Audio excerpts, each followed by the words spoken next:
I try to give them my best from the very beginning. And the first night of class, I tell them, you have responsibilities, you have other classes, I understand that, but I'm your cheerleader. You can do this. You can do this. In the reading class, many of them, I think, come in upset with themselves that they have to take a reading class or even the writing class because they believe they're good writers, they're good readers. So in the reading class, for instance, I say to them, you're all readers. Absolutely you're readers, or you wouldn't be in here. My job is to just help enhance the skills you already have to make you a better, more efficient reader, because in college you're going to have lots to read, lots of reading assignments. You're going to have lots of writing assignments. I want to help you improve your skills. I'm your cheerleader. You can do it. I believe you can do it. Every one of you can succeed. Some of the approaches that I use, again, that many of us are asked to do in class, and sometimes I think, I don't have time to do this, I have material to teach.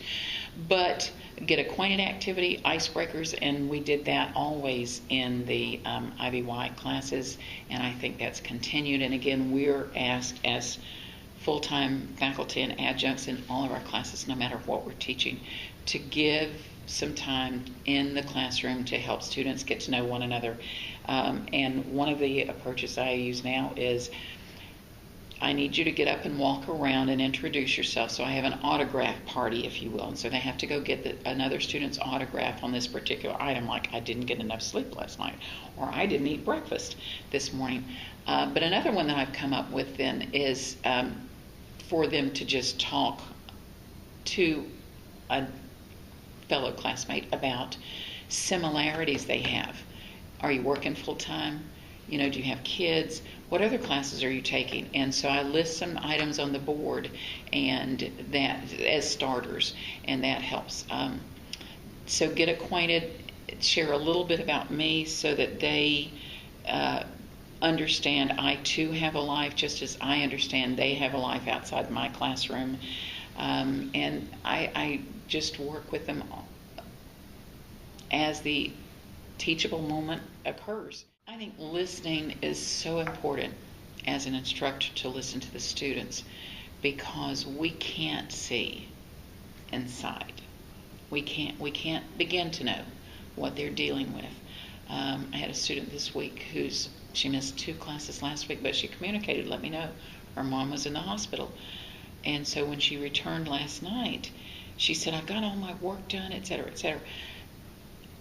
She knows by sitting with her last night, making eye contact, that I heard her, and that I didn't expect there was any place else she needed or wanted to be with her mother. So I sometimes will ask then, I'll say, I don't mean to pry, but what's your mom's prognosis? Will mom be out of the hospital soon? And she said she has 2 brain tumors. I wouldn't have known that. I could have thought it's a temporary thing. She's just in for observation. They're going to monitor her blood sugar and get her back on the right track. She has 2 brain tumors. She didn't need to say anything else. I know by listening to her that I'll need to stay in close contact with her and encourage her, because we're almost at midterm. She can do this. She can do this. I learn from them. And when I think I've had a difficult day and I listen to what they went through to get to class that night, I congratulate them and thank them for making that effort.